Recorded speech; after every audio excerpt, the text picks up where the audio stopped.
പൗലോസ് റോമാക്കാർക്ക് എഴുതിയ ലേഖനം അധ്യായം 4. അബ്രാഹത്തിൻ്റെ മാതൃക. ആകയാൽ ജഡപ്രകാരം നമ്മുടെ പൂർവ്വപിതാവായ അബ്രാഹത്തെക്കുറിച്ച് എന്താണ് പറയേണ്ടത്? അബ്രാഹാം പ്രവൃത്തികളാലാണ് നീതീകരിക്കപ്പെട്ടതെങ്കിൽ അവന് അഭിമാനത്തിന് വകയുണ്ട്. ദൈവസന്നിധിയിലില്ലെന്ന് മാത്രം. വിശുദ്ധലിഖിതം പറയുന്നതെന്താണ്? അബ്രഹാം ദൈവത്തിൽ വിശ്വസിച്ചു, അത് അവന് നീതിയായി പരിഗണിക്കപ്പെട്ടു. ജോലി ചെയ്യുന്നവൻ്റെ കൂലി കണക്കാക്കപ്പെടുന്നത് ദാനമായിട്ടല്ല, അവകാശമായിട്ടാണ്. പ്രവൃത്തികൾ കൂടാതെ തന്നെ പാപിയെ നീതീകരിക്കുന്നവനിൽ വിശ്വസിക്കുന്നവൻ്റെ വിശ്വാസം നീതിയായി പരിഗണിക്കപ്പെടുന്നു.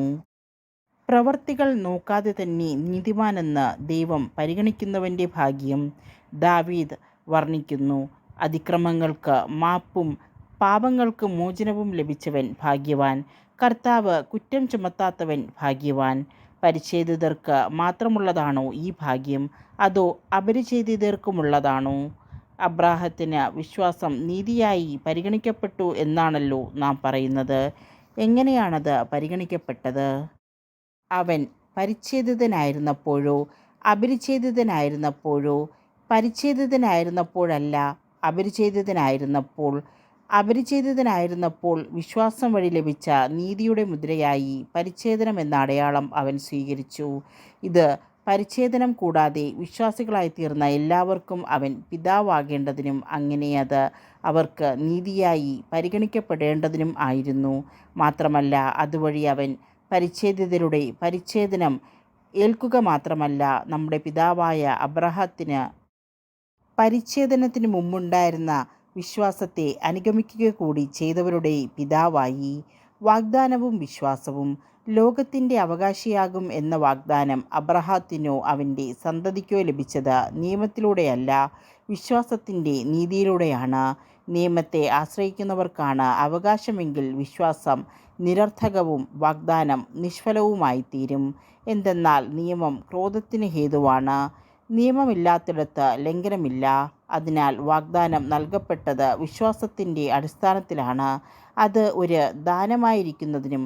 അങ്ങനെ അബ്രാഹത്തിൻ്റെ എല്ലാ സന്തതിക്കും, നിയമം ലഭിച്ച സന്തതിക്ക് മാത്രമല്ല, അബ്രാഹത്തിൻ്റെ വിശ്വാസത്തിൽ പങ്കുചേരുന്ന സന്തതിക്കും ലഭിക്കുമെന്ന് ഉറപ്പുണ്ടായിരിക്കുന്നതിനും വേണ്ടിയാണ്. അവൻ നമ്മളെല്ലാവരുടെയും പിതാവാണ്. ഞാൻ നിന്നെ അനേകം ജനതകളുടെ പിതാവാക്കിയിരിക്കുന്നു എന്ന് എഴുതിയിരിക്കുന്നുവല്ലോ. മരിച്ചവർക്ക് ജീവനും അസ്തിത്വമില്ലാത്തവയ്ക്ക് അസ്തിത്വവും നൽകുന്നവൻ്റെ മുമ്പിൽ അവൻ വിശ്വാസമർപ്പിച്ച ദൈവത്തിൻ്റെ സന്നിധിയിൽ ഉറപ്പുള്ളതായിരുന്നു ഈ വാഗ്ദാനം. നിന്റെ സന്തതി ഇപ്രകാരമായിരിക്കും എന്ന് പറയപ്പെട്ടിരിക്കുന്നതനുസരിച്ച് താൻ അനേകം ജനതകളുടെ പിതാവാകും എന്ന പ്രതീക്ഷയ്ക്ക് സാധ്യത ഇല്ലാതിരുന്നിട്ടും പ്രതീക്ഷയോടെ അവൻ വിശ്വസിച്ചു. 100 വയസ്സായ തൻ്റെ ശരീരം മൃതപ്രായമായിരിക്കുന്നെന്നും സാറായുടെ ഉദരം വന്ധ്യമാണെന്നും അറിയാമായിരുന്നിട്ടും അവൻ്റെ വിശ്വാസം ദുർബലമായില്ല. വിശ്വാസമില്ലാത്തവനെപ്പോലെ ദൈവത്തിൻ്റെ വാഗ്ദാനത്തിനെതിരായി അവൻ ചിന്തിച്ചില്ല. മറിച്ച് ദൈവത്തെ മഹത്വപ്പെടുത്തിക്കൊണ്ട് അവൻ വിശ്വാസത്താൽ ശക്തി പ്രാപിച്ചു. വാഗ്ദാനം നിറവേറ്റാൻ ദൈവത്തിന് കഴിയുമെന്ന് അവന് പൂർണ്ണ ബോധ്യമുണ്ടായിരുന്നു. അതുകൊണ്ടാണ് അവൻ്റെ വിശ്വാസം അവന് നീതിയായി പരിഗണിക്കപ്പെട്ടത്.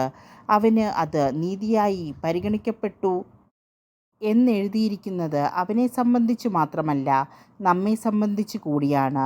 നമ്മുടെ പാപങ്ങളുടെ മോചനത്തിനായി മരണത്തിന് ഏൽപ്പിക്കപ്പെടുകയും നമ്മുടെ നീതീകരണത്തിനായി ഉയർപ്പിക്കപ്പെടുകയും ചെയ്ത നമ്മുടെ കർത്താവായ യേശുവിനെ മരിച്ചവരിൽ നിന്ന് ഉയർപ്പിച്ചവനിൽ വിശ്വസിക്കുന്ന നമുക്കും അത് നീതിയായി പരിഗണിക്കപ്പെടും.